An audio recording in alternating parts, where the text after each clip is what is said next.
नमस्कार,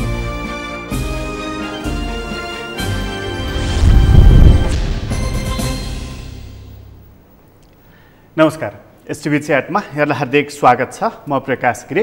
एसटिभी च्याटको आजको अङ्कमा हामी चर्चा गर्नेछौँ हाम्रो राजनीति यति धेरै असरल किन परेको छ। हामीले साना साना घटनाहरूको बारेमा थुप्रै चर्चा गरेका छौँ। चिया चौतारोदेखि लिएर पुस्तक पसलसम्ममा थुप्रै चर्चा हुने गर्छन्। आज यस्तो भयो, भोलि यस्तो हुँदैछ, हिजो यस्तो भयो, यस्ता घटनाहरूको बारेमा हामी थुप्रै चर्चा गर्छौँ। विद्यालय, विश्वविद्यालयका कक्षा कोठाहरूमा पनि यी चर्चाहरू हुने गर्दछन्। तर यी साना साना घटनाहरूलाई जोड्दै यो घटनाहरूभन्दा अलि माथिबाट हेर्ने हो भने दृश्य कस्तो देखिन्छ, नेपालको राजनीति कुन बाटोबाट हिँड्दैछ र अहिले राजनीति गलत बाटोबाट हिँडिरहेको छ भनेर हामी चर्चा गरिरहेका छौँ। हामीसँग आउनुहुने अतिथिहरूले यही कुराहरू धेरै पटक बताइसक्नु भएको छ। तर गलत बाटोबाट हिँडिरहेको छ भने सच्याउने कहाँबाट हो, सच्याउने कसले हो, हामी सच्याउने दिशातर्फ किन गइरहेका छैनौँ? गलत हो भन्यौँ हामीले, तर सच्याउने चाहिँ कसरी? आजको अङ्कमा चाहिँ हामी गलत भएको छ भने कहाँ कहाँ गलत भएको छ, गलत कसले गर्दैछ, गल्तीलाई गल्ती भएको थाहा पाइसकेपछि पनि सच्याउने कोसिस किन भइराखेको छैन, आज हामी त्यहाँ चर्चा गर्नेछौँ। हामीसँग आज कुराकानीको लागि स्टुडियोमा हुनुहुन्छ दीपक गजरेल, त्रिभुवन विश्वविद्यालयमा राजनीति शास्त्र प्राध्यापन गर्नुहुन्छ। यहाँलाई स्वागत छ सर। धन्यवाद प्रकाशजी। अब तपाईँहरू त राजनीति शास्त्र नै पढाउने भावनाले त अब पढाउने कामै त्यही मात्रै भइरह्यो।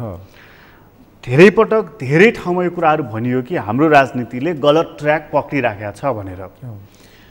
यो गलत ट्र्याक पक्रिराखेको छ भने कुराको सुरुवात त्यहीँबाट गरौँ सर। यो सही मार्गमा किन हिँड्दैन, अथवा गलत डिरेल्स भएको छ भने त्यसलाई फेरि ट्र्याकमा ल्याएर हिँडाउने कोसिस किन हुँदैन? यस्तो छ, हेर्नुहोस्, हाम्रो बुझाइ पनि जस्तै तपाईँले भन्नुभयो राजनीति शास्त्र पढ्ने पढाउने भनेर। यो पढ्ने र पढाउने एउटा पाटो हो, अध्ययन फरक चिज हो।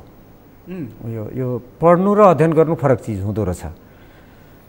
जस्तै म आफ्नो अनुभव बताउँछु थोरै, आधा मिनट। ठिक छ। मैले 43 सालमा, विक्रम सम्वत 43 सालमा पोलिटिकल साइन्समा एमए पास गर्दा 44 सालमा बिएल पनि गरेका थिएँ प्राइभेटबाट। त्यो बेला म राजनीति शास्त्रको ठुलो विद्वान भएँ भन्ठानेको थिएँ। त्यो पास गरेर प्रमाणपत्र हात पर्दा 43 सालमा। पछि थाहा भयो मलाई त के पनि आउँदो रहेछ। कहिले थाहा भयो? करिब 15-20 वर्ष अध्ययन गरेपछि, भनेको अहिलेबाट हेर्ने हो भने करिब 20-15 वर्ष अगाडि बल्ल अलिकति थाहा पाएँ। अध्ययन गर्दै जाँदा आफूले नजानेको कुरो त थाहा पाउँदै गइयो नि त। भने मैले एमए भर्खर पास गरिसक्दा नि, फर्स्ट डिभिजन पास गरेका थिएँ, धेरै जान्ने म भन्ने भएको थियो। तर साँच्चै त्यो बेला के पनि जानेको रहन्छ। 43 सालको करिब 15देखि 20 वर्षपछि तपाईँलाई के थाहा भयो नि?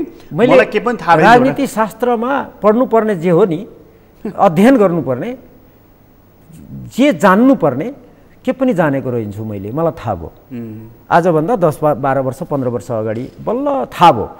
कसरी त भन्दा, ज्ञान भन्ने के रहेछ भने तपाईँको मलाई के आउँछ भन्ने जान्नु ज्ञान होइन, मलाई के चाहिँ आउँदैन, मैले के जानेको छुइनँ त्यो खोज्नु चाहिँ ज्ञान हो। त्यो थाहा पाउनु, मलाई के आउँदैन त, मैले के जानेको छुइनँ, कुरो त्यो रहेछ।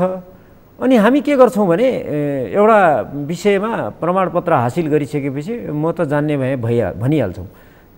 तर नजान्ने फुट्टो त केही होइन, तर एउटा सिलेबस दिएको हुन्छ विश्वविद्यालयले, त्यो सिलेबस पढेर त्यो सिलेबसमा भएका कुरा जानेर जाँचमा लेखेर पास भइयो, त्यति मात्रै हो रहेछ।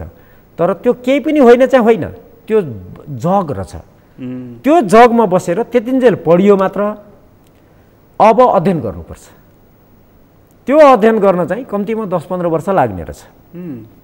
हाम्रो जस्तो देशको म जस्ता मान्छेलाई अब विकसित देशमा अलि छिटो होला, उनीहरूको पढाइको पद्धति, अध्ययनको पद्धति, विश्वविद्यालयको तरिकाले गर्दा। त्यसको हिसाबले मैले देखिरहेको छु, मैले पढाउने विद्यार्थीहरूसँग कुराकानी हुन्छ, साथीभाइहरूसँग हुन्छ, राजनीति शास्त्र र राजनीतिको बिचको भिन्नता नै थाहा छैन हामीलाई। त राजनीति शास्त्र पढाउँछस्, त पढ्छस् भन्ने बित्तिकै त राजनीतिज्ञ भइस् भन्छन्। राजनीतिज्ञ भन्नु र राजनीति शास्त्र अध्ययन गर्ने मान्छेमा भिन्नता जान्दैनौँ हामी। अनि आफूलाई विश्लेषक भन्छौँ। दुर्भाग्य हाम्रो। दुर्भाग्य। त्यो किन भएको त भन्दा हाम्रो अध्ययन छैन, हामी अध्ययन गर्दैनौँ। त्यही अध्ययन नगरेको कारणले अहिले राजनीतिलाई असर पारेको मैले देखेको। अध्ययन गर्ने भनेको राजनीति गर्नेले गर्नुपर्छ होइन, राजनीति गर्नेले ज्ञान अर्काबाट लिएर काम गर्नुपर्छ। जस्तै उदाहरणको लागि एकजना मन्त्री छन् कुनै विभागमा, उसले सबै कुरो जानेको त हुन्न नि, सम्भव पनि हुन्न, त्यो अपेक्षा राख्नु पनि हुन्न। कुनै एउटा विषयको जानेको होला वा अलिअलि सबै थोक जानेको होला, त उसले गर्नु के पर्छ भने विशेषज्ञहरूसँग, विशेषज्ञ भनेको अध्ययन गर्ने मान्छेहरूको टिम बनाएर हुन्छ कि कसरी हुन्छ त्यसबाट आइडिया लिएर अनि गर्नुपर्छ।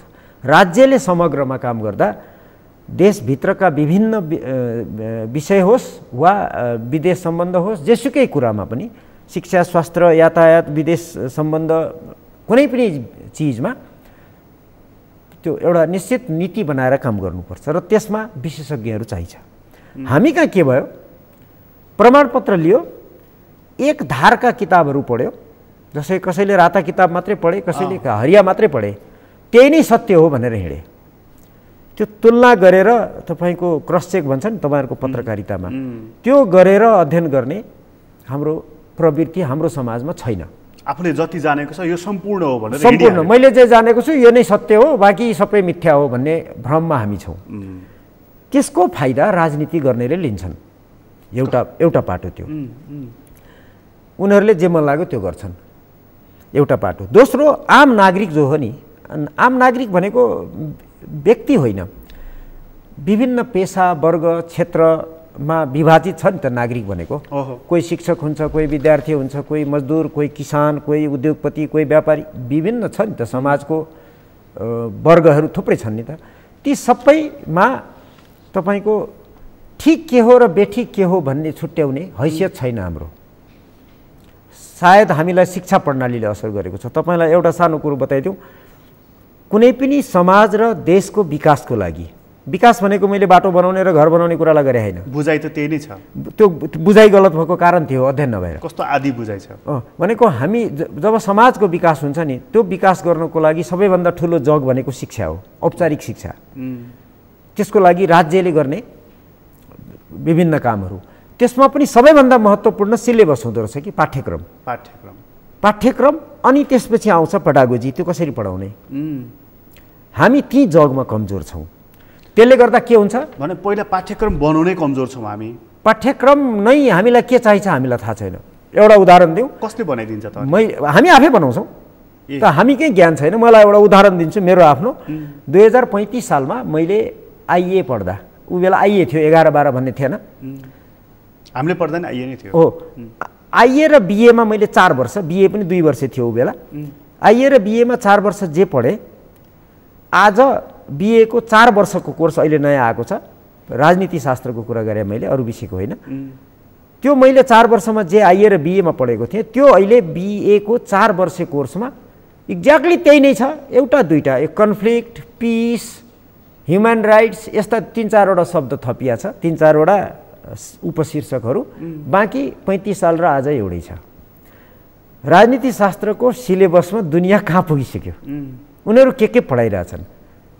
हामी त्यो 35 सालको कोर्समा छौँ। 1-2वटा बाहेक थपेको भनेको पिस, कन्फ्लिक्ट, हामी कहाँ हिंसा भएको हुनाले कन्फ्लिक्ट शब्द राखिया होला, मानव अधिकारका कुरा खुब नारा लाग्ने भएर त्यो शब्द राखिया होला, यस्ता 1-2वटा बाहेक के पनि छैन। भने हामी त्यहाँ कमजोर छौँ।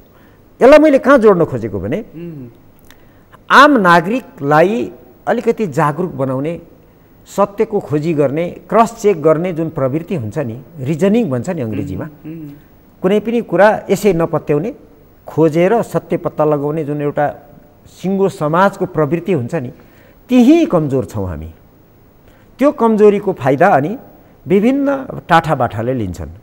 राजनीति गर्नेले लिन्छ, व्यापारीले लिन्छ, उद्योगपतिले लिन्छ, शिक्षकले लिन्छ, सबैले। जो बाठा, सबै ठाउँमा बाठाहरू त हुन्छ, जसको ठाउँ पर्छ हरेकले लिन्छ।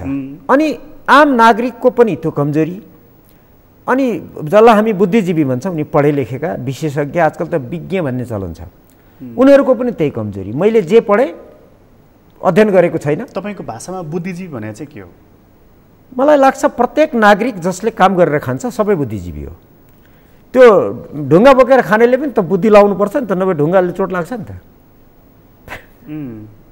प्रत्येक व्यक्ति बुद्धि नभए त हुँदैन नि। त्यो पाखुराले मात्रै कहाँ बाँच्छ मान्छे, पाखुराको प्रयोग गर्न नि बुद्धि चाहिन्छ, त्यसैले त्यो बुद्धिजीवी हो। यो अलिकति सेतो सर्ट लाएर हिँड्ने मात्र होइन। होइन, अब विशेषज्ञ फरक हो। फेरि विशेषज्ञ भनेको आफ्नो विषयको ज्ञाता, त्यो विषयमा उसले जानेको छ, अध्ययन गरेको छ। अब हुन्छ के हामी विशेषज्ञ नभनेर विज्ञ भन्छौँ, बुद्धिजीवी भन्छौँ। मलाई लाग्छ बुद्धिजीवी भन्नु ठिकै हो, किनभने उसले धेरै थोक जाने होला, केही न केही त जानेकै छ। त्यो हिसाबले ठग्न त जानेकै छ, केही न केही जानेको छ। अनि त्यो दुधमा पानी मिसाएर भए पनि उसले गरेछ। त्यो स्थितिमा नागरिक हामी कमजोर छौँ। आम नागरिक केही पनि जान्दैनौँ, जे जानेको छ त्यसकै पछि कुद्या छ। एउटाले एक थोक भन्यो हो गरेछ, हिँड्या छ, किनभने हाम्रो जग कमजोर छ। त्यसको फाइदा टाठाबाठाले लिन्छ। ती टाठाबाठा राजनीतिमा गए। अब त्यहाँनिर हुन्छ के भने हाम्रो जस्तो देशमा यो अहिलेसम्म मैले भनेको कुरा यो हामी जस्ता गरिब देशमा सबै ठाउँमा लागू हुन्छ मोटामोटी। भारत, पाकिस्तान, बङ्गलादेश जहाँ जानुहोस् मोटामोटी उस्तै यो एसिया, अफ्रिका, ल्याटिन अमेरिकाका यी गरिब देशहरूको स्थिति मोटामोटी त्यही हो। अब हाम्रो सन्दर्भमा के हुन्छ भने हाम्रो भू राजनीतिले असर पारेको छ। हेर्नुहोस्, राजनीति बिग्रेको जुन तपाईँले भन्नुभयो गल्ती भएको छ भनेर नि, हामीलाई भू राजनीतिले, त्यो भू राजनीति भनेको चाहिँ पृथ्वीको नक्सामा हाम्रो देशको भूभाग कहाँनिर छ, त्यसले के प्रभाव पार्छ, त्यो महत्त्वपूर्ण हुन्छ। जस्तै उदाहरणको लागि मानौँ मालदिप्स जहाँ छ आज, त्यो ठाउँमा नेपाल भएको भए आज हामीले भोग्नुपर्ने समस्या भोग्नु पर्दैन थियो। उसले जे भोग्दैछ त्यो भोग्नु पर्थ्यो। अर्कै प्रकारको समस्या हामीले भोग्छ, क्या अर्कै ठाउँमा हुन सक्थ्यो। अथवा फाइदा पनि हुन्छ, लोकेसनको कारणले कति फाइदा हुन्छ, कति बेफाइदा हुन्छ। अथवा आज भियतनाम भएको ठाउँमा हामी भएको भए हामीले अर्कै परिस्थिति बेहोर्नु पर्थ्यो, राम्रो वा नराम्रो दुईटै पक्ष। भनेको भू राजनीति महत्त्वपूर्ण, भू राजनीति सबैभन्दा महत्त्वपूर्ण हुन्छ कुनै पनि राष्ट्र बाँच्नको लागि। कसरी भने तपाईँले हेर्नुहोस्, छोटो इतिहासमा जाने हो भने जब विश्व ग्लोबल भयो भनेको विश्व शक्ति समीकरण, विश्व राजनीति विश्वव्यापी भयो भनौँ न। एउटा समय थियो जतिखेर तपाईँको यातायातको सुविधा, सञ्चारको सुविधा थिएन। तपाईँको ब्लू वाटर नेभिगेसन प्रविधिको विकास हुनुभन्दा अगाडि एउटा महादेशबाट अर्को महादेशमा मानिस पुग्नलाई बडो गाह्रो थियो। त्यो भुइँको बाटो मात्रै जान सक्थे। त्यस्तो बेलामा जब तपाईँको एउटा महादेशको जस्तै भनौँ युरोप, उदाहरणको लागि युरोपबाट एसिया आउनलाई भूमिको बाटो आउँथे मान्छे। समुद्रको त्यो जलमार्ग खुला समुद्रमा जान सक्दैन थियो, सम्भावना थिएन, प्रविधि थिएन। त्यो भुइँबाट देखिने अथवा समुद्रमा गएर भुइँ देखिने ठाउँसम्म मात्र हिँड्न सक्थ्यो, प्रविधि थिएन। त्यो बेला टर्कीलाई हामीले युरोपको दुःख भनेर पढ्यौँ। त्यो प्रविधिले अब के गर्यो, विकास गरेपछि युरोपबाट जब विकास भयो, त्यो ब्लू वाटर नेभिगेसन भन्छ अङ्ग्रेजीमा, समुद्रमा जुनसुकै ठाउँमा हिँड्न सक्ने प्रविधिको विकास भएपछि टर्कीको त्यो भ्याल्यु घट्यो। त्यसपछि विकसित हुँदै गएपछि साम्राज्यको एउटा शैली सुरु भयो। त्यो साम्राज्य यदि त्यो प्रविधि विकास हुँदैन थियो भने साम्राज्य चल्दैन थियो। बेलायती साम्राज्य भन्नुहोस्, विभिन्नले गरे नि, विभिन्न ठाउँमा थिए, हुँदैन थियो। त्यो प्रविधिले ठुलो योगदान गर्यो, खास गरेर यातायात, समुद्री यातायातको र सञ्चारको क्षेत्रमा भएको प्रविधिले। त्यसपछि मिडल इस्टमा आयो हाम्रो दोस्रो विश्वयुद्ध पछि, जसलाई हामी पश्चिम एसिया भनेर चिन्छौँ। यो इजरायल, इजिप्ट, सिरिया, यो के भन्छ लेबनन, यो क्षेत्रमा त्यहाँ अशान्ति, ठुलो अशान्ति दोस्रो विश्वयुद्धपछि। त्यतिखेर विश्वशक्ति समीकरण परिवर्तन भएको थियो, साम्राज्यहरू सकिएको बेला थियो।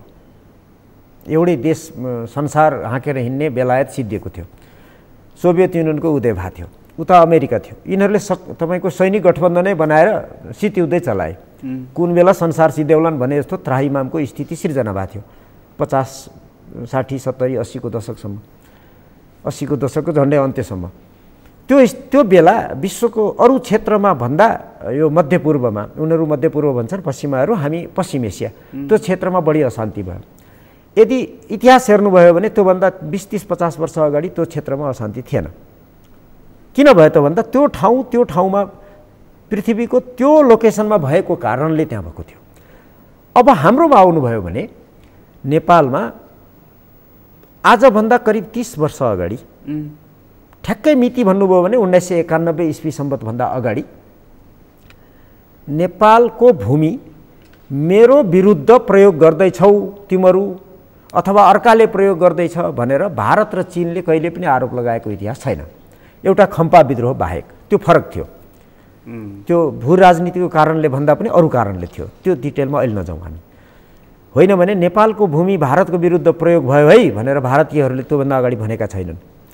चीनले नेपालको भूमि मेरो विरुद्ध प्रयोग हुँदैछ है, अर्काले गर्न खोज्दैछ, कृपया नहुन नदिनुहोस् उनीहरू भनिरहेका छन्। औपचारिक तपाईँको अफिसियल मिटिङहरूमा भन्छन्, वक्तव्यहरूमा आइरहेको हुन्छ। किन आयो त 1991 भन्दा अगाडि यो आरोप नेपालमाथि नआउने, त्यसपछि आउने किन?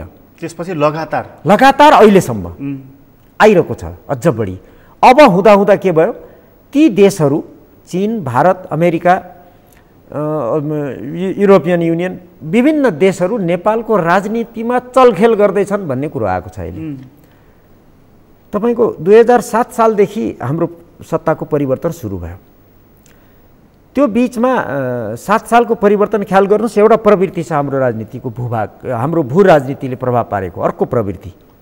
एउटा विश्व शक्ति समीकरणमा आएको परिवर्तनसँगै हामीमा केन्द्रित हुँदै गयो ठुला शक्तिहरूको ध्यान। किन भयो? भारतले त्यो आरोप किन लाउँदैछ? चीनले किन लाउँदैछ? अमेरिकाले नेपालमा चलखेल गरौँ भन्दैछन्, त्यो भने के हो? 30 वर्ष अगाडि किन थिएन? एउटा प्रश्न। त्यो भनेको भू राजनीतिले गरेको होइन। भू राजनीति सिफ्ट हुन्छ, त्यस अनुसार हामी हट स्पट भनेका छौँ। यसलाई योभन्दा पर नजाउँ। अब हाम्रो देशमा राजनीतिक परिवर्तन विश्व शक्ति समीकरणमा आएको परिवर्तनसँगै मात्रै भएको छ, यसै भएको छैन। 2007 सालको परिवर्तन त्यतिखेर आयो जतिखेर साम्राज्य सकियो र विश्व दुई ध्रुवीय बन्यो। 1945 ईस्वी सम्बन्धमा दोस्रो विश्वयुद्ध सकिएपछि भारत भन्ने देश नयाँ बनेपछि हाम्रो छिमेकमा, चीन त त्यहाँ पनि थियो र चीनले त्यो तिब्बतसम्म आफ्नो प्रभाव त्यही समयमा विकास गरे। त्यसपछि मात्रै हामी कहाँ परिवर्तन आयो। ख्याल गर्नुहोस्, त्यसले प्रभाव पारेको थियो। कोसिस त 1997 ईस्वी के अरे विक्रम सम्बन्ध पनि हामीले गरे हो नि त। हो, त्यो कोसिस तर बल्ल 7 मा आएर मात्रै किन सफल भएन त्यो बेला भन्दा विश्व शक्ति समीकरणले दिएन। हाम्रो कमजोरी भनौँ जे भनौँ, एउटा महत्त्वपूर्ण कारण शक्ति समीकरणमा आएको परिवर्तनसँगै हाम्रो 7 सालको परिवर्तन भयो। 17 सालको परिवर्तन ख्याल गर्नुहोस्, सेट ब्याक टु डेमोक्रेसी थियो त्यो बेला। विश्वभरि प्रजातान्त्रिक प्रणाली एक प्रकारले सुस्ताएको अवस्था थियो, पछाडि परेको थियो। संसारका विभिन्न देशहरूमा शक्तिशाली शासकहरूको उदय भएको थियो। नेपालमा मात्रै होइन, एसिया, अफ्रिका, लेटिन अमेरिका सबै गरिब देशहरूमा त्यसको असर हामी कहाँ पर्यो? त्यसको असर पर्यो हामीलाई। त्यो पनि विश्व शक्ति समीकरणले पारेको असर थियो। छद्म युद्ध थियो वासिङटन र मस्कोको। त्यो छद्म युद्धले प्रभाव पारेर हामीमा एसर्टिभ शासन आएको थियो 2017 सालमा विक्रम सम्वतको त्यो परिवर्तन। त्यसपछि 2046 सालको परिवर्तनलाई हेर्नुहोस्, त्यतिखेर आयो जतिखेर सोभियत युनियन समाप्त भयो।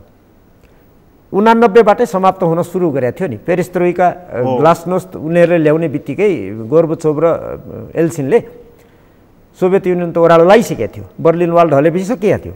त्यही क्रममा हामी कहाँ परिवर्तन भयो। अमेरिका एकल महाशक्ति बन्यो। त्यसपछि उनीहरूले घोषणै गरे, we are the unchallenging leader of the world भनेर त्यतिखेरका राष्ट्रपतिले बोलेका छन् अफिसियल। त्यसपछि हामी कहाँ परिवर्तन भयो। ख्याल गर्नुहोस्, त्योभन्दा अगाडि भएन। कोसिस त हामी कहाँ भयो नि, 28 सालमा पनि गरे, 36 सालमा पनि कोसिस, धेरैचोटि कोसिस गरे, सफल भएनौँ हामी सफल भएनौँ। महत्त्वपूर्ण कारण जियोपोलिटिक्स थियो 46 साल। अब 62-63 को परिवर्तन कतिखेर भयो?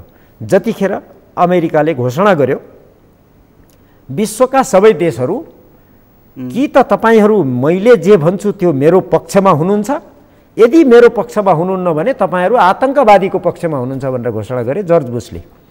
उनले पक्ष लिन भने सिधै भन्यो कि त तपाईँ कि आतङ्कवादीको कोटामा जाऊ कि मेरो पक्षमा हो। त्यो आधारमा उनले, अमेरिकाले एसियामा प्रवेश गर्यो दरोसँग। पहिले पनि थियो, प्रक्सीवार गरिरहेको थियो। त्यो मध्यपूर्वमा जे भएको थियो सबै मस्को र वासिङटनकै प्रक्सी थियो। त उसले आफै सिधै बुट्स अन द ग्राउन्ड तपाईँको इराकदेखि सुरु गर्यो अहिले अफगानिस्तानसम्म, त्यहाँ प्रवेश गर्यो। अनि हामी कहाँ परिवर्तन भयो हेर्नुहोस्। त्यो सबै मैले यो किन भनेको भने एउटा प्रवृत्ति हो भनेको मतलब उनीहरूले वहाँ चलखेल गर्दाखेरि हामी कहाँ आफै परिवर्तन होइन नि त। फेरि हामीलाई प्रयोग गर्यो। अब हेर्नुहोस्, भारतले आफू जन्म भएदेखि एउटा नीति लिएको थियो। वल्लभ भाइ पटेलको डकुमेन्टहरू हेर्नुभयो भने ऊ बेलाको हेर्नुभयो भने नेपाललाई भारतमा उही बेला त्यो कश्मीर गाभे जस्तै गाभे जीवित रहिराखा भए भन्न अनि त्यो कोसिस उनीहरूले गरेका थिए। त्यो नभएपछि नेपाललाई भारतको प्रोटेक्टोरेट बनाउने कोसिस जवाहरलालले गरेका छन्। आधिकारिक दस्तावेज सार्वजनिक रूपमा उपलब्ध छ। त्यसपछि आफ्नो इच्छा अनुसारको शासन चल्नु पर्यो भन्ने उसले चाहेको थियो। स्वाभाविक हो, बलियाले निर्धालाई आफ्नो इच्छा अनुसार चलाउन खोज्छ, मानिसको पनि त्यही हो नि हैन। त उसले कोसिस गर्यो। त्यो कोसिसको क्रममा उसले विश्वशक्ति समीकरणमा आएको यसो मौका देख्यो कि यहाँ गरिगयो। त्यही कोसिस 7 सालमा भयो, सबैलाई थाहा छ। 46 सालमा त्यही भयो, 62-63मा 52 देखि 62 त्यही भयो। त्यो बिचमा अब अर्काको स्वार्थ जुध्यो, हामीलाई प्रयोग गर्यो। हेर्नुहोस्, मैले ख्याल गर्नुहोस्, भारतले गरे होइन गरायो, हामीलाई प्रयोग गरेर प्रमाणित भइसक्यो नि त अब त हैन। के अरे 7 दल र माओवादीलाई मिलाएर हामीले सत्तामा पुर्याएको भनेर त्यतिखेरका मन्त्रीले बोल्नु भएको छ, जो पछि राष्ट्रपति समेत हुनुभयो। आधिकारिक रूपमा अहिले पनि छ, कहीँबाट खण्डन आएको छैन। हामीलाई प्रयोग गरेर, उनीहरू आफै आएर गर्ने त होइन, हामीलाई प्रयोग गरेर हामीलाई सत्तामा पुर्यायो। अब के भयो त भन्दा विश्वशक्ति समीकरणमा आएको परिवर्तनमा कहीँनिर अवसर देख्न साथ छिमेकीले हामीलाई दबाब दिन्छ। स्वाभाविक हो, उसको दृष्टिकोणले हेर्ने हो भने शक्तिशालीले कमजोरलाई कज्याउने कोसिस गर्नु सधैँ स्वाभाविक। फेरि यहाँनिर यो पनि छ नि, विश्व शक्ति र फेरि चाहिँ क्षेत्रीय शक्तिहरू पनि। क्षेत्रीय शक्तिले आफ्नो वरिपरि हातखुट्टा चलाउनु स्वाभाविक। त्यसबाट जोगिनु चाहिँ हाम्रो बहादुरी हुन्छ। हामीले चलाखी गर्न सक्नुपर्छ, किनभने हामी जुझ्ने हैसियतमा त छैनौँ क्षेत्रीय शक्तिसँग। जुधेर हामीलाई फाइदा पनि छैन भने हामीले जोगिने कोसिस गर्नुपर्छ। 7 सालदेखि 62-63 सम्मको जुन यो घटनाहरूलाई तपाईँ विश्व परिप्रेक्ष्यसँग जुन जोड्नुभयो नि, विश्व शक्तिमा शक्तिहरूसँग उनीहरूको समीकरणमा जुन परिवर्तन आउँछ त्यसको असर बाछिटा हामी कहाँसम्म सिधै पर्छ। अहिले चाहिँ कस्तो छ त? अब अहिले के भयो हेर्नुहोस्, भारतले आफ्नो इच्छा अनुसार नेपालको सत्ता परिवर्तन गरायो, त्यो त प्रमाणित कुरा। 62-63मा त्यो 62-63मा भएको 19 दिने आन्दोलन के भनेको त त्यो अन्तिम दृश्य मात्रै हो। तयारी त अस्तिदेखि भएको थियो, 52देखि हैन। त्यो हेर्नुहोस्, अन्तिममा देखिने आन्दोलन भनेको त एउटा त्यो देखाउने अन्तिम झलक मात्रै हो कि त्यो सिनेमाको सुरुमा देखाउने कास्टिङ भने जस्तै लास्टमा कसरी त भन्दा जनआन्दोलनबाट भनेर देखाउने एउटा चिज मात्रै हो। तयारी अघिदेखि भएको थियो भित्रभित्र सबै। त्यो क्रममा भयो के भारतले आफ्नो स्वार्थ अनुसार नेपालमा चल्न थाल्दा नेपालको भूमि मेरो विरुद्ध प्रयोग हुँदैछ भनेर चीनले बढी बोल्न थाल्यो। बोल्न थालेको अर्थ केही आधारहरू पनि थियो उसको, मिडियामै आयो नि त। नेपालमा बसेर चीन विरुद्ध खुराफाती गरेका धेरै घटनाहरू भए सार्वजनिक रूपमा आयो त उनले कान ठाडो पार्नु स्वाभाविक हो। नेपालको भूमि विरुद्ध के अरे नेपालको भूमिमा बसेर चीन विरुद्ध कुनै गतिविधि गर्दा के हुन्छ भन्ने कुरो उसले भोगेको छ ऊ बेला खम्पा विद्रोहमा। अहिले पश्चिमतिर युगतिर भोग्दैछ, हङकङमा भोग्दैछ, ऊ सतर्क हुनु स्वाभाविक हो। त्यसैले उसले कान ठाडो पारेर मेरो विरुद्ध नेपालमा बसेर कसले के गर्दैछ ऊ चनाखो भएर हेरिरहन्छ र उसले सकेको ठाउँमा भाँजो हाल्छ, स्वाभाविक हो। ऊ पनि त शक्तिशाली छ। अब अमेरिकाले के गर्छ, विश्व शक्ति समीकरणमा विश्वभरिका सबै देशहरू मेरो अधीनमा हुनुपर्छ। अधीन भनेको उपनिवेश होइन, मेरो इसारामा हिँड्नुपर्छ, मेरो स्वार्थमा। विश्वका सबै ठाउँमा मेरो स्वार्थ छ भन्छ उनीहरू। त्यो हिसाबले ऊ यहाँ आउँछ। अहिले उसको प्राइम कन्सर्न नेपाल भएको छ र? प्राइम कन्सर्न नेपाल पनि छ, नेपाल मात्र होइन। एकदमै महत्त्वपूर्ण भूभाग नेपाललाई उसले हेरिरहेको हुन्छ, किनभने नेपाल यस्तो भूभाग हो जहाँबाट बसेर प्रयोग गर्न सक्यो भने अझ बढी भनेको के छद्म रूपमा हामीलाई प्रयोग गर्ला, तिब्बतनलाई गर्ला। त्यो गर्दाखेरि अमेरिकनहरू चाहिँ क्रमशः नेपाललाई अब आँखा लगाउन थालेका छन्, लगाइरहेका छन् धेरै वर्षदेखि। अहिले देखिएको मात्र हो। हाम्रा नेपालका बुद्धिजीवीहरूले भर्खर 1-1.5 वर्षदेखि भन्न थालेछन् एमसिसी शब्द आएपछि अलिकति नेपालीले हामी बुझ्न थाल्यौँ भनेका छन्, तर अहिले होइन। अमेरिका धेरै अगाडिदेखि काम गर्दैछ। ख्याल गर्नुहोस्, एउटा सानो इन्फर्मेसन धेरैलाई थाहा होला। 2015 विक्रम सम्वतको नेपालको पहिलो संसदीय चुनावमा 2टा प्रतिस्पर्धी पक्षलाई चुनाव लड्नलाई अमेरिकी सिआइएको नेपाल हेर्ने एजेन्टले दुइटैलाई पैसा दिएको थियो अरे कि 15 सालमा 15 सालको चुनावमा। उनले पछि आफ्नो मेमोइरमा लेखेका छन्, पढ्नेलाई थाहा छ त्यो। ऊ बेलादेखि यहाँ गर्दैछ, तर उसलाई कतिखेर कति इन्टेन्सिटीको आवश्यकता पर्छ, कति धेरै दबाब दिने र कति नदिने, त्यो हेरेर काम गर्छ उसले। अहिले यो गएको 8-10 वर्ष यता उसको दबाब बढेको छ। त्यो बढाएको कारण उसको के हो भने चीन विरुद्ध काम गर्ने। चीन भोलि महाशक्ति बन्न जाने कोसिस गर्दैछ अहिले अमेरिकालाई चुनौती दिनलाई।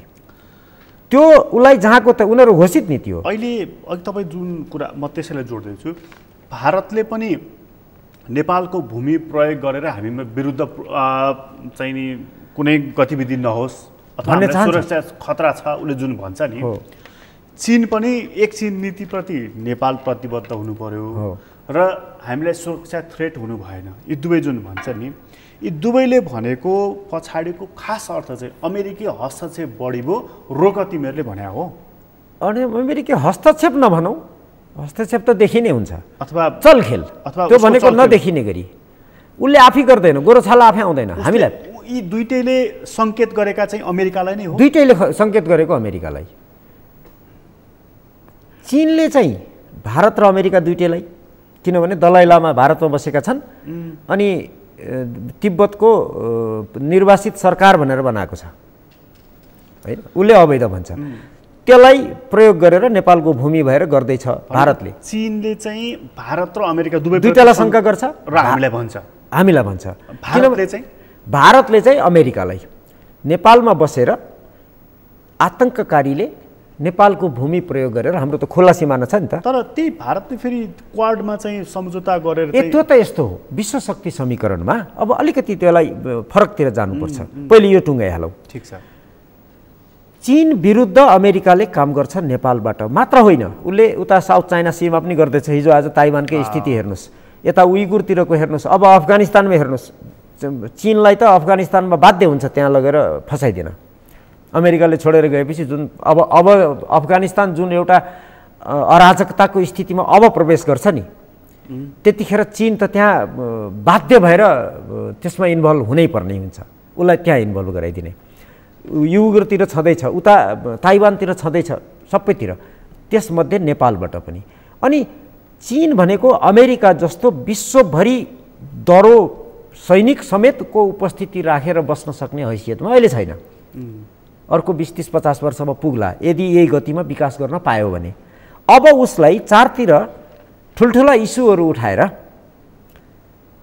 त्यतातिर डाइभर्ट गरिदिन थाल्यो भने, उसको शक्ति र ध्यान विकेन्द्रित गरिदियो भने कमजोर पार्न सकिन्छ। उसको विकासको गतिलाई रोक्न सकिन्छ। विकासको गतिलाई ऊ भोलि शक्तिशाली हुन नसकोस्, मलाई चुनौती दिन नसकोस्। ख्याल गर्नुहोस्, अमेरिका यस्तो शक्तिशाली देश हो जसको वरिपरि कुनै पनि शक्तिले ढिम्किन पनि सक्दैन।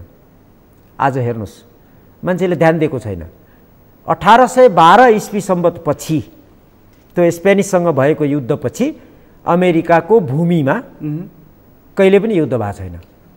उसले कसैसँग, अमेरिकामा युद्ध गरेर त बाहिरको जानु पर्यो नि त, त्यहाँ कोही पनि जान सक्दैन। वरिपरि बेस राख्ने ठाउँै दिएको छैन उसले, कसैलाई ढिम्किन दिँदैन उसको शक्ति। तर संसारभरि उसले युद्ध गरिरहेछ। त्यो शक्ति चीनको वरिपरि आएर उसको बोर्डरमा आएर धक्का हान्दैछ। आजको भोलि होइन, समय लाग्ला, 5 वर्ष 10 वर्ष 20 वर्षमा चीनलाई कमजोर पारिदिने उसको रणनीति, घोषित नीति हो अमेरिकनको, लुकाएका छैनन् उनीहरूले। त्यसमध्ये एउटा पाटो नेपाल हो, नेपालको भूमि। नेपालीलाई प्रयोग गर्ने, टिबेटनलाई प्रयोग गर्ने, कसलाई प्रयोग गर्ने हो गर्छन्। त्यो स्थितिमा चीन बढी सतर्क हुनु जरुरी भयो। अघिको प्रसङ्गलाई अघिको प्रसङ्ग टुङ्ग्याउँदाखेरि चाहिँ 7 सालदेखि अहिलेसम्मको 62-63 सम्मको भनौँ, जब विश्व परिवेश बदलिएको छ, हामी कहाँ बदलाव आएको छ। अहिले चीनप्रति अमेरिकाको नीति तपाईँले भनि नै हाल्नु पर्यो। चीन अमेरिका र चीन भारत र भारत चीन, यो तीनटा पक्षको हामीले चर्चा गरि नै हाल्यौँ। यसको मतलब चाहिँ चीनलाई अमेरिकाले अब चाहिँ घरेलु र छिमेकीहरूसँगको अथवा उसका आसपासकाहरूसँग डिस्टर्ब गराइदिएर उसलाई त्यही इन्भल्भ गराइदिने, त्यही व्यस्त गराइदिने, त्यसपछि आफू आफ्नो काम गरिराख्ने, उसलाई चाहिँ त्यसपछि त्यसो हो भनेदेखि हामी कहाँ चाहिँ के उसले ठुलै गडबडी अथवा ठुलै परिवर्तन फेरि गराउनेछ अथवा हुनेछ? उसले उसको स्वार्थमा नेपालमा कुन राजनीतिक प्रणाली छ महत्त्वपूर्ण हुन्न। उसलाई चाहेको बेला हामी प्रयोग भइदिए पुग्यो। यहाँ डेमोक्रेसी होस् नहोस् उसलाई मतलब छैन, बाहिर भन्ने कुरा मात्रै हो त्यो। कुनै पनि देश, अमेरिका मात्रै होइन, कुनै पनि देश मानव अधिकार प्रजातन्त्र यो त्यो यो देखाउने कुरा हो। त्यहाँ राष्ट्रिय स्वार्थ हुन्छ। उनीहरूको हाम्रो राष्ट्रिय स्वार्थ चाहिँ हाम्रो देशभित्र मात्र, किनभने हाम्रो हैसियतको अनुसार। उसको राष्ट्रिय स्वार्थ भनेको विश्वव्यापी, इभेन ब्रह्माण्डसम्म। उसलाई त्यसमध्येदेखि अहिले नेपालमा अस्थिरता चाहिएको छ। अस्थिरता वा यस्तो शासन प्रणाली जसका व्यवस्थापकले उसको इसारामा काम गरिदेऊन्, नेपालमा कभर्टली चीन विरुद्ध काम गर्न देओस्, अनि भारतको विरुद्ध पनि काम। जस्तै एउटा कुरो ख्याल गर्नु, यो कुराले सर, यो कुराले त फेरि यस्तो भयो नि त, हाम्रा पार्टीहरू, हाम्रा प्रधानमन्त्रीहरू, राष्ट्रपतिहरू अथवा हाम्रा जति पनि निकाय संस्थाहरू छन्, यी त बिचारा रहेछन् भन्नु पर्यो नि। त्यसपछि बिचारा हुन्, बिचारा चाहिँ भन्दिनँ म, यसो गरौँ, बिचारा भन्ने अर्थलाई यसरी गरौँ न, निर्देशित अर्काबाट सञ्चालित। अब तिनलाई बिचारा भन्ने कि नभन्ने थाहा छैन। बिचारा भनेको बाध्य भएर बिचारा, मैले चाहिँ बिचारा यो अर्थमा भनेको कि बिचारा उनीहरूको हातमा त केही पनि रहन्छ क्या, छैन, मतलब त्यस अर्थमा कि रोबोट जस्तो यस्तो हुन्छ। मेरो हातमा यदि केही छैन भने मैले आफूसँग भएको अधिकार र मेरो हातमा भएको नियन्त्रणका कुरा अर्कालाई स्वेच्छाले सुम्पिएको हुँ वा अर्काले मसँग बलजफ्ती खोसेको हो। हामी कहाँ बलजफ्ती खोसेको होइन, विदेशीले हामीले सुम्पेको। 2007 सालमा त्यही गऱ्यौँ, 46 सालमा त्यही गऱ्यौँ। त्यसो हो नि सर, त्यसो हो नि हामीले यी नेताहरूलाई किन गाली गर्ने? यिनीहरू आफै तनावमा रहेछन्। चीनतिर ढल्क्यो अमेरिकाको प्रेसर, भारततिर ढल्क्यो चीनको प्रेसर, अमेरिकातिर ढल्क्यो चीन भारत दुबईको प्रेसर, यो त बडा उनीहरू पो तनावमा रहेछ नि त। यो स्थिति उहाँहरूले अर्काको निर्देशनमा काम गर्न सुरु गर्नुभन्दा अगाडि सोच्नु पर्थ्यो। अब र ख्याल गर्नुहोस्, अब सक्नुहुन्छ उहाँहरूले आफूलाई त्योभन्दा बाहिर अथवा माथि ल्याउनको लागि, अथवा अघि, अथवा मेरो सुरुको प्रश्न जुन थियो, गल्ती भयो, गलत ट्र्याकमा हामी हिँड्दैछौँ, यो थाहा छ, तर त्यसलाई हामी सोझ्याउन अथवा सिधा मार्गमा ल्याउन सक्ने अवस्थामा उपाय छ। उपाय देख्छु मैले एउटा। अब जस्तै भन्नुहोस् न, अहिलेको अस्तव्यस्तता, म अलिकति यसमा पहिले थपौँ अस्तव्यस्तताको।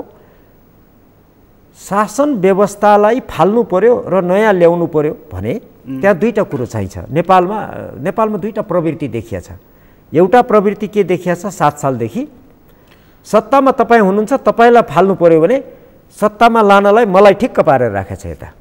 जस्तै ऊ बेला राणाको विरुद्धमा राजा र काङ्ग्रेस मिलाएर बाहिर तयारी गरिएको थियो एउटा शक्ति। एकै सेकेन्ड रोकेँ सर, मैले होला हामी कहाँ चाहिँ तपाईँलाई फाल्नु पर्यो भनेदेखि चाहिँ मैले यसो हेरेको सरकारहरू कसरी ढल्छन् भनेर मैले चाहिँ 46 देखि यताको हेरेको, यसमा 15 कै सरकार पनि जोड्न सकिन्छ।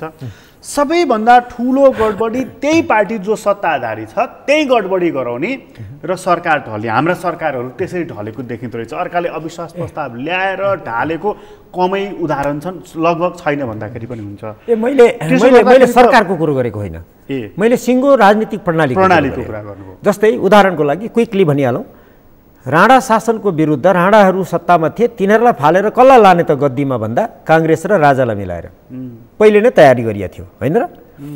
46 सालमा के गरिएको थियो, 30 वर्षसम्म काटाकाट गरेर बस्ने काङ्ग्रेस र कम्युनिस्टलाई मिलाएर एउटा शक्ति तयार गरिएको थियो बाटामा, भारतमा वा नेपालमा जहाँ भनौँ पहिले तयार थियो। राजालाई कमजोर पार्न साथ उनीहरूलाई सत्तामा लान, कुर्सीमा बस्ने एउटा शक्ति अघि तयार गरिएको थियो। 62-63 मा राजाको सत्ता फालेर गद्दीमा कसलाई लाने भनेर अघि तयार गरिएको थियो दिल्लीमा, 12 बुँदे सहमति, 7 दल माओवादी हो। मैले खालि प्रवृत्तिको कुरा गरेँ। अब अर्को, अहिले अब यसैले टुङ्ग्यौँ सर, म यसलाई यी टुङ्गिहालेँ। अब अहिलेको मैले प्रणालीको कुरा गरेँ है, सरकारको होइन। मैले बुझेँ प्रणाली। यो प्रणाली भनेको अहिलेको संविधान, यसले गरेको व्यवस्थाहरू पुरै फालेर नयाँ ल्याउन। सडकमा देखिएको छैन, सडकमा वा विदेशमा कहीँ पनि झगडा देखिएको छैन, एउटा तयारी शक्ति देखिएको छैन। त्यो तयारी गर्ने क्रम, एउटा प्रक्रिया सुरु भइरहेको सङ्केत देख्दैछु अहिले। विभिन्न जस्तै ठुला 2/3 पार्टी फुटाइदिने, यो गर्ने त्यो गर्ने, त्यसपछि नयाँ मोर्चा र अनेक थोकको निर्माण गर्ने, सायद एउटा प्रक्रिया हो, सजिलो छैन। एउटा प्रवृत्ति यो, यसलाई यहाँ टुङ्ग्यौँ। अर्को प्रवृत्ति, नेपालमा सत्ता फाल्नु पर्यो भनेको मैले फेरि प्रणालीको कुरा गरेँ, सरकार होइन। पहिले त्यो सरकारले गरेको कामलाई भएको नभएको साँचो झुटो जेसुकै भए पनि यसरी प्रचार गर्ने कि त्यसप्रति अविश्वास खडा गर्ने, अनास्था अविश्वास खडा गर्ने र त्यसलाई बढाउँदै लगेर त्यसलाई घृणामा परिणत गर्ने। 46 सालको त्यतिखेर मेरो पुस्ताले त हामीले देख्यौँ पम्फा देवी र के भनेर कस्ता प्रचार आएका थिए। अरबौं डलर स्विस ब्याङ्कमा राख्यो भनेको खोइ त सत्य रहेनछ त, भेटिएन भनौँ न, होइन सत्य रहेनछ मात्रै भनौँ, टुङ्ग्याइदिउँ। यदि थियो भने ऊ बेलाको आरोप सत्य थियो भने अहिले त राजा त छैन त रोक्ने, ल्याउन सकिन्थ्यो नि त, अथवा फलान ठाउँमा छ भन्न सकिन्थ्यो नि राज्य सत्ता। मैले उदाहरणको लागि मात्रै भने 46 सालमा पनि त्यसै गरी पहिले अविश्वास अनि घृणा बढाइयो, त्यसपछि आन्दोलन अन्तिम धक्का हानियो। 62-63 मा त्यही गरियो।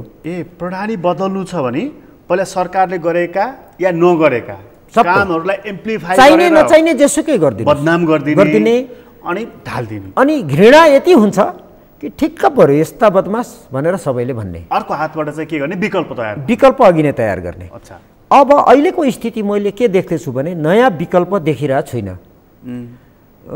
अहिलेसम्मको प्रवृत्ति हेर्ने हो भने त विकल्प देखिने गरी तयार गरेको देखिया छ। अहिले नदेखिने गरी कहीँ पर्दा पछाडि बनेको छ भने मलाई थाहा छैन, देखिएको छैन विकल्प। तर एउटा प्रवृत्ति छ, त्यो प्रवृत्ति जारी के छ भने अविश्वास। अस्तिको सरकार, अहिलेको सरकार, त्योभन्दा अगाडिको सरकार जे गरे पनि अविश्वास, घृणा र त्यो घृणा व्यक्तिप्रति होइन, संस्थाप्रति। राज्य सञ्चालन संस्थाले गर्छ, इन्स्टिट्युसनले। सरकारको 3टा अङ्ग मुख्य, कार्यपालिका प्रति पुरै अविश्वास, पुरै घृणा छ। दिन प्रतिदिन एउटा इस्यु उठाएर गरिँदैछ, कति सत्य, कति प्रमाणित भइरहेको कुरा, कति असत्य। संसदप्रति त्यस्तै छ, भनेको व्यवस्थापिकाप्रति अविश्वास छ, पुरै घृणा छ। अहिले न्यायपालिकामाथि गजब आक्रमण भयो, मलाई गजब लागेछ। मलाई 1-2 मिनट लिएर कुरा गरौँ सर। यो कार्यपालिका र व्यवस्थापिकाप्रति त घृणा बढाइदियो, धेरै चर्चा छँदैछ, घृणाको उच्च तहमा छन् यिनीहरू। हो, न्यायपालिकामाथि पनि अहिले प्रश्न उठ्यो, जस्तो अहिले मन्त्री परिषद विस्तार गर्दाखेरि यहाँ मलाई एउटा रोचक लागेको कुरा छ सर यसमा। जस्तो चाहिँ न्यायपालिकाले पनि भाग खोज्यो, यो खबर आयो। न्यायपालिका भन्दा पनि प्रधान न्यायाधीश व्यक्तिको कुरा, त्यहाँ इन्स्टिट्युसन छैन। तर त्यो इन्स्टिट्युसनको प्रमुख भएपछि त इन्स्टिट्युसनै गाभिहाल्यो, त्यसमा मुछिहाल्यो। प्रधान न्यायाधीशै भनौँ ल, व्यक्ति नै तोको। प्रधान न्यायाधीशले पनि भाग खोज्नुभयो अरे मन्त्री परिषदमा, कार्यपालिकामा। त्यसपछि के मान्छेको सामान्य आङ्कलन के भयो, अब न्यायपालिकाले अथवा प्रधान न्यायाधीशले सरकार अथवा गठबन्धनसँग हिस्सा लिन सक्दैन, यसको नुर गिर्यो भन्ने मान्छेको त्यो प्रचारले काम गर्यो भन्ने थियो। तर भएन, फेरि चर्चा त त्यही भयो कि जो पात्रको बारेमा चर्चा थियो त्यही पात्रलाई बदनाम बनाइयो र त्यही पात्रलाई मन्त्री बनाइयो। यो बुझिएन कुरा। फेरि यो मैले चाहिँ बुझेको छु। यो पहिलो कुरा, कसलाई कसलाई मन्त्री बनाउने, के गर्ने भन्ने कुराको लिस्ट तयार गर्ने। अब गठबन्धन छ, पार्टीभित्र विभिन्नको छलफल हुन्छ, उसको लेनदेन, अहिले त लेनदेन पनि भनिँदैन, भागबन्डा, त्यो गर्ने क्रममा फलाना मान्छे मन्त्री बन्दैछ र त्यो फलानाको मान्छे हो, त्यो फलानाको कोटाबाट उसले मागेको भनेर जुन बाहिर आयो नि समाचार, त्यो बाहिर आएपछि त्यो समाचार आफैमा अनौठो थियो, गलत थियो। तपाईँले अघि भनिहाल्नुभयो, प्रधान न्यायाधीशले कोटा माग्नुभयो मन्त्री र त्यही मान्छे भए, आखिर देखियो।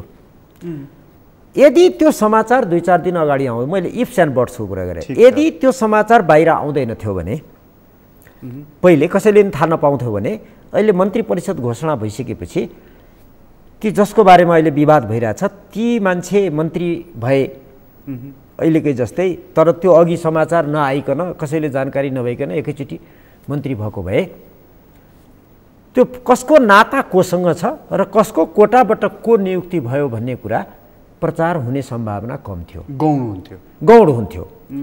त त्यसो भए त्यो अघि किन प्रचार गरियो भन्दा, प्रचार गरियो कि त्यो गराइयो? म चाहिँ गराइयो भन्छु। किनभने हेर्नुहोस्, अझै मेरो एङ्गलबाट सोधौँ सर, यसमा चाहिँ मेरो भने मतलब चाहिँ प्रश्नकर्ता भन्दा नि एउटा पत्रकारको हिसाबले चाहिँ, त्यसो भए त्यो खोज पत्रकारिताको अथवा पत्रकारको मेहनतको कारणले आएको समाचार होइन? मलाई लाग्दैन। त्यो पत्रकारको मेहनतबाट खोजेर ल्यायो भन्नेमा म चाहिँ पत्याउँदिनँ। म राजनीति शास्त्रको रियलिस्टिक एप्रोचको विद्यार्थी हुँ। म रियल पोलिटिकलाई यथार्थ मान्छु, बाँकी भ्रम हो। कुनै पनि पत्रकारले कमसेकम नेपालमा हुन त विश्वभरि सबै ठाउँमा यो अहिले आएको छ नि तपाईँको पेन्डोरा पेपर्स, ती क्वेसन उठिसक्यो त्यो पेपर कहाँबाट आएको थियो भनेर। त्यो विश्वभरि त्यत्रा तपाईँको 600 पत्रकारले 2 वर्ष रिसर्च गरे, धेरैवटा क्वेसन आइसक्यो भने नेपालभित्र मैले कमसेकम राजनीति शास्त्र पढ्ने अध्ययन गर्ने मान्छे म चाहिँ पत्याउँदिनँ। त्यो कसरी आयो त भन्दा कसैले नियतवश फलानाको यस्तो छ है भनेर समाचार, अङ्ग्रेजीमा लिक भनिन्छ कि, यसको नियत के? नियत नेपालको अलिकति आस्था बाँकी रहेको न्यायपालिकालाई ध्वस्त बनाउने। अघि तपाईँ भन्नुहुन्थ्यो नि कार्यपालिका व्यवस्थापिका सिद्धिसक्यो भनेको घृणा छ तिनीहरूप्रति। अब न्यायपालिका भनेको हेर्नुहोस्, पञ्चायतकालमा पनि पुलिसले समातेर अराष्ट्रिय तत्त्व भन्या छ, राजगद्दी ताक्यो, अनेक थोक मुद्दा लगाउँथ्यो, न्यायालयले प्रमाण माग्थ्यो, प्रमाण दिन नसकेर छोड्नु पर्थ्यो। ती धेरै नेता अहिले पनि जीवित छन्। पञ्चायतकालमा समेत त्यति न्यायप्रति आस्था थियो मान्छेको। यद्यपि कतिपय मान्छेलाई दिएन होला न्याय, तर अहिलेका पनि धेरै नेता त्यतिखेर न्यायपालिका निष्पक्ष स्वतन्त्र भएको कारणले अहिले जीवित छन्। भनेपछि न्यायपालिका बिगारिदिनु भयो भने के हुन्छ? समाज ध्वस्त हुन्छ, राज्य प्रणाली ध्वस्त हुन्छ। त्यो ध्वस्त गर्नलाई न्यायपालिकालाई बदनाम गराउने ठुलो प्रहार गरियो अहिले। त्यो समाचार लिक गरेको मार्फत भयो नि त। आखिर के गरियो? जे कुरा समाचारमा आएको थियो त्यो त सत्य भयो नि। जुन पत्रकारहरूले बाहिर ल्याए सुरुमा, उनीहरू त मैले त सत्य गरेँ नि, हेर त भन्न पाइयो। तर यसमा सरकारले यसो गर्न सक्दैन अथवा गठबन्धनले अति पात्र बदनाम भए, बाहिर पनि साह्रै धेरै भयो, हामी पनि बदनाम हुने भयो, न्यायपालिकालाई पनि आक्षेप लाग्ने भयो भनेर ड्रप गर्न सक्थ्यो नि। ड्रप गर्न सक्ने हैसियत उहाँहरूको थिएन होला। जसले त्यसलाई मन्त्री बनाउनु, त्यो बनाएपछि यसरी लिक गर्ने, त्यसलाई यसरी बदनाम गर्ने, न्यायपालिकामा यसरी प्रहार गर्ने, यो गर्नलाई जसले प्लान गरेको थियो। यो ज्वाइँ जेठानको मात्र कुरा होइन, होइन होइन होइन, यो न्यायपालिकाको प्रमुख मुछेको छ। न्यायपालिकाको प्रमुखलाई यसरी बदनाम गरेपछि म न्यायपालिकाका अहिलेका प्रमुखको पक्षमा भनिरहेको छुइनँ। उहाँ कस्तो हुनुहुन्छ के छ, मैले मेरो सरकारको म व्यक्तिको कुरा गरिरहेको छु। हामीलाई चासो पनि रहेन, इन्स्टिट्युसनको कुरा गर्दैछु। यो इन्स्टिट्युसन बदनाम भयो, घृणा भयो मान्छेलाई। मतलब न्यायपालिकालाई पनि बदनाम पार्नको लागि प्रधान न्यायाधीश अथवा न्यायपालिका अथवा यो देशभित्रका ठुला ठुला म खेलाडी हुँ भन्ने चाहिँ आफूलाई जुन किङ मेकर भन्छ नि, यिनीहरूको बुताभन्दा बाहिरको शक्तिले यो चिज गरायो।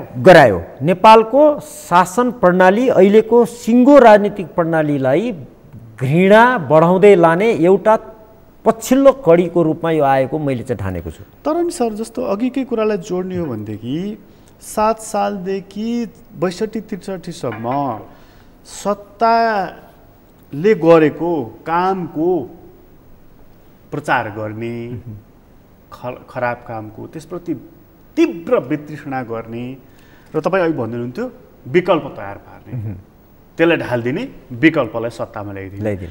आज विकल्प छैन भने यसलाई बदनाम मात्रै गरेर के प्राप्त हुन्छ त? नेपाललाई एउटा अराजकतामा फसाउने, त्यसलाई चाहिँ कन्ट्रोल डिस्टेबिलाइजेसन भन्छ हाम्रो राजनीति शास्त्रको अङ्ग्रेजीमा भन्दा। देख्दा भद्रगोल अस्तव्यस्त लाग्छ, कसैले केही नियन्त्रणै गर्न सक्दैन जस्तो लाग्छ बाहिरबाट अरूले हेर्दा।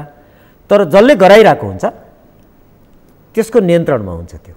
उसले पछाडि साँचो घुमाउने बित्तिकै ट्याक्कै रोकिने, उसले साँचो बन्द गर्ने बित्तिकै फेरि सुरु भइहाल्यो। अराजकता त छ, त्यसलाई कन्ट्रोल डिस्टेबिलाइजेसन भन्छ। त्यसमा लाने, त्यो क्रममा एउटा नयाँ शक्ति खडा गर्ने, अब मलाई त्यो बाटो जान खोज्दैछ र नेपाललाई घृणा चाहिँ दिन प्रतिदिन बढाइँदैछ। अब मलाई एउटा कुरा भन्न दिनुहोस् सर, जस्तो चाहिँ हामीले कार्यपालिकाको कुरा गऱ्यौँ, व्यवस्थापिकाको गऱ्यौँ, न्यायपालिका गऱ्यौँ, अब नेपालमा बदनाम हुन बाँकी र सिद्धिन बाँकी निकाय कुन छ?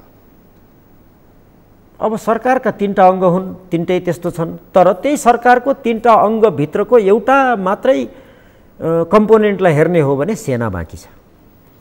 सेना कार्यपालिकाभित्रको एउटा मन्त्रालयको एउटा विभाग हो, अथवा भनौँ एउटा सानो पाटो मात्रै हो सरकारको सिद्धान्तत हेर्दा। तर कुनै पनि देशको राष्ट्रिय सेना त्यो 3टैलाई ब्यालेन्स गरेर, भनेको सरकारको 3टा अङ्गलाई ब्यालेन्स गरेर शक्तिको रूपमा त्यसलाई व्यवस्थित गर्न सक्ने एउटा शक्ति हो। अदृश्य रूपमा भनेको सेना आएर बन्दुकले चलाउने भने होइन होइन, तर मतलब त्यो एउटा शक्तिको हिसाबले त्यो एउटा नेपालमा मैले बाहिर देख्दा अहिले झट्ट हेर्दाखेरि सेना प्रति अविश्वास र घृणा सुरु भएको छैन। सुरुमा एकचोटि गरिएको थियो 63 पछि कोसिस गरिएको थियो। अब फेरि कोसिस हुन्छ? हुनसक्छ, थाहा छैन, भन्न सक्दिनँ। त्यो तपाईँको अध्ययनले चाहिँ यो प्रणाली अब बदनामीको घृणाको यो तहमा पुग्यो, अब योभन्दा पर जान सक्दैन, थेक्न सक्दैन भन्छ? अब थेक्न सक्दैन। अब तयारी के हुँदैछ जस्तो मलाई लाग्छ भने यसलाई कसरी फाल्ने। जस्तै भनौँ न, मैले अघि नै भने 62-63 को परिवर्तन त्यो आन्दोलनले मात्रै गरे होइन, अघिदेखि सबै तयारी गरेर ठिक्क पारेको हुन्छ, त्यो लास्टमा ढ्याक्क हान्ने मात्रै हो। 46 को आन्दोलन पनि त्यही हो, सधैँ गर्ने नै त्यही हो। त्यसैले त्यो अन्तिम धक्का कतिखेर कसरी कुन स्वरूपमा हुन्छ मलाई अहिले थाहा छैन, म भन्न सक्दिनँ। यसमा एउटा कुरा जोडौँ सर, यसैलाई कन्टिन्यू गर्छु। यसमा एउटा कुरा जोडौँ, जस्तो यो देशमा 2/3 को सरकार र पार्टी पनि त्यत्रो भीमकाय पार्टी थियो नि त, त्यो पार्टी टुट्नुलाई तपाईँ सामान्य घटना मान्नुहुन्छ कि यसको पछाडि अरू केही मकसद छ भन्ने ठान्नुहुन्छ? अस्तव्यस्तता पार्ने त्यही हो। यो त्यो पार्टीभित्रका जो फुटेका छन्, जुन एकले अर्कालाई गाली गरेर हिँडेका छन्, तिनीहरूको शिक्षाले हुँदै होइन। त्यो भनेपछि तपाईँ जुन अघि भन्नुहुन्थ्यो नि, पर्दा पछाडि के छ थाहा छैन, तर यो प्रणाली ढाल्ने चाहिँ कोसिस भइरहेको छ, कोसिस सुरु भएको छ। किन त भन्दा अहिले यो टुटफुट छ नि सर, यो टुटफुटबाट अर्को केही नयाँ चिज चाहिँ सिर्जना हुन गर्ने कोसिस हुनसक्छ कि त मैले अघि भनेको जस्तै कन्ट्रोल डिस्टेबिलाइजेसन एउटा सिर्जना गरेर त्यसभित्रबाट एउटा नयाँ क्रिएट गर्ने पनि हुनसक्छ। त्यस्तो पनि हुनसक्छ। अब कसले गर्दैछ त भन्दा ती शक्तिहरूले गर्दैछन् जसले नेपालमा अघि परिवर्तन गरे, राज संस्था फालेर अहिलेको यो के धर्मनिरपेक्ष सङ्घीय लोकतान्त्रिक गणतन्त्र, यो 4वटा विशेषता हो नि त यहाँको मुख्य। यो 4वटा प्रणाली जुन ल्याइयो, जे उद्देश्यले ल्याइएको थियो त्यो उद्देश्य पुरा भएन जसले ल्याएको थियो। जस्तै प्रणब मुखर्जीले भुल्नु भएको थियो नि, हामीले लगेको उहाँहरूलाई सत्तामा भनेर। किन लग्नुभएको थियो बाहिर भनिएन, भनिँदैन। हेर्नुहोस्, एउटा राष्ट्रले अर्को राष्ट्रसँग काम गर्दा, खुराफाती गर्दा, शक्तिशालीले कमजोरसँग काम गर्दा बाहिर भनिँदैन। भित्र तपाईँको के भन्छ निहित उद्देश्य जुन हुन्छ नि, हिडन एजेन्डा, त्यसलाई लुकाइन्छ, कहिले पनि भनिँदैन, भन्नै हुँदैन। बाहिर अर्कै भनिन्छ, बाहिर अर्थकै भनिन्छ, धेरै थोक भनिन्छ। यथार्थ अमेरिका चीनमा के अरे अफगानिस्तानमा 20 वर्ष जो बसे यस कारणले जुन भनेको छ नि, यथार्थ त्यो होइन, विभिन्न कारणहरू छन्। त्यस्तै जे कारणले प्रणब मुखर्जीले दाबी गरेको सत्ता नेपालमा आयो त्यो उद्देश्य पुरा भएन। अब यो फर्किन्छ त्यसैले फर्किन्छ होइन, मैले अघि नै भने नेपालमा यो फालेर नयाँ प्रणाली ल्याउने शक्ति देखिएको छैन तयार भएको। एक थरी चाहिँ मान्छे के अब कसरी कसलाई तयार गरिन्छ मलाई थाहा छैन। तयार पारिँदै गरेको, सिँगारिँदै गरेको बेहुला चाहिँ पूर्व महाराजै हो भनेर चर्चा गर्ने, सडकमा सिट्ठी लाउने, राष्ट्रिय झन्डा बोकेर हिँड्ने, आउ राजा देश बचाऊ भन्ने पनि देखिन्छ नि। होइन, अस्ति 63-64 सालदेखि नै छ नि त। मतलब त्यो विकल्प हो त, अथवा तयारी अहिले भन्न सक्दिनँ। अहिले किन भन्न सक्दिनँ भने नि, अस्ति जे कारणले तिनलाई फालेको थियो, ती भनेको व्यक्ति होइन, मैले संस्थाको कुरा गरेँ। फेरि त्यहाँ पनि राज संस्था हो। त्यो एउटा राजा त अजम्बरी हुँदैन नि, एउटा मर्छ अर्को आउँछ।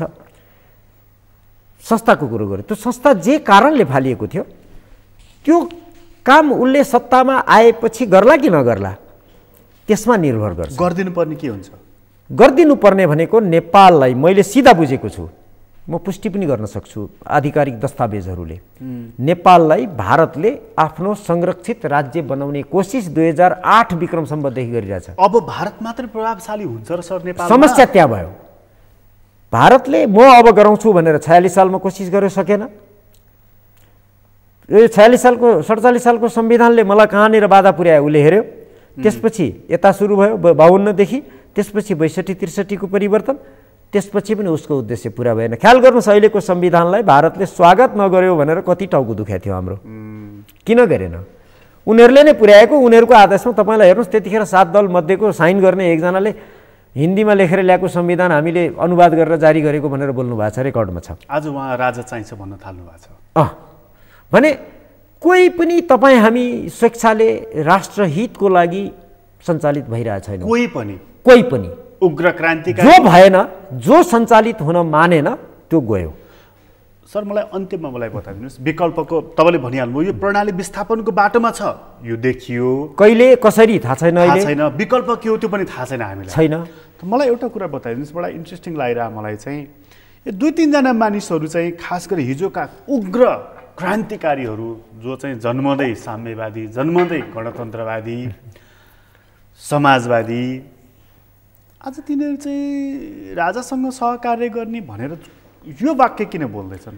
कसैले लगाएको हुनसक्छ, स्वेच्छाले गरिरहनु भएको छ भनेर म मान्दिनँ। 12 बुँदे सहमतिमा साइन गर्ने मान्छेले आज फेरि राज संस्थाको 12 बुँदेको सहमति मात्र होइन, 12 बुँदे सहमतिमा राज संस्था फाल्ने कुरा छैन, सङ्केत पनि छैन, तर फालियो नि। त्यो फाल्ने सबै दस्तावेजमा साइन गर्दै आउने, यतिखेर आज त्यही संस्था चाहिन्छ भन्ने। यहाँ दालमा काला त दालमा काला होइन, दालै कालो, दालै काला, एउटा दुईवटा कालोको कुरो छैन। त्यसैले भोलि कसलाई खडा गरिन्छ थाहा छैन। आज राक्षसीकरण गरिएको मान्छेलाई यो राक्षस हो, यो सत्यानाश पार्छ, यसले बिगार्छ भनिएको मान्छेलाई भोलि देवत्वकरण गरेको उदाहरण पनि छन् हामी कहाँ। बेद छैन। आज एकदमै प्रचार गरेर माथि पुगेको मान्छे भोलि पुरा राक्षसीकरण गरिएको पनि छ भनेपछि त्यसैले कसलाई कसरी खडा गरिन्छ भन्न सकिँदैन। तर जो आउँछ नि त्यसले एउटा कुरा ख्याल गर्नुपर्छ। म नागरिकको तर्फबाट मेरो चाहिँ आग्रह सुझाव सार्वजनिक रूपमा, म एउटा नागरिकले बोलेको महत्त्व नहोला, तर मेरो चाहना जो आउँछ त्यो तयारी यदि हुँदैछ भने वा भोलि हुन्छ भने त्यसले राष्ट्रहितको काम गर्ने गरी गद्दीमा नजानुस्। जसरी 62-63 मा जानुभयो तपाईँहरू, अहितका काम धेरै गरिएको छ र केही ठुलो राष्ट्र जस्तै नेपाललाई भारतको संरक्षित राज्य बनाउने गरी सन्धि गर्न नमिल्ने गरी अहिलेको संविधानले, त्यो डिटेलमा अहिले नजाउँ, अहिलेको संविधान बाधा भएको छ। त्यसैले यो फाल्नु परेछ। त नेपाललाई भारतको संरक्षित राज्य बनाइदिन्छु भनेर वचन दिएर सत्तामा आउने कोसिस कसैले पनि नगरिदिनुहोस्। सिरपेस लगाएकाले, सिरपेस नलगाएकाले, ढाका टोपी लाउनेले, फेटा बाँड्ने जसले होस्, कसैले पनि नगरिदिनुहोस्। राष्ट्रले धेरै दुःख पाइसक्यो, अब थप दुःख नदिनुहोस्। तपाईँलाई धेरै धन्यवाद छ। हस्, धन्यवाद। आदरणीय दर्शकबिन, तपाईँलाई पनि धन्यवाद। आज हामीले कुराकानी गऱ्यौँ दीपक गजुरेलसँग। उहाँसँगको कुराकानी अहिलेलाई यति नै। एसटिभी च्याटबाट म प्रकाश गिरीलाई बिदा दिनुहोस्। सगरमाथा टेलिभिजन हेर्दै गर्नुहोला। नमस्कार।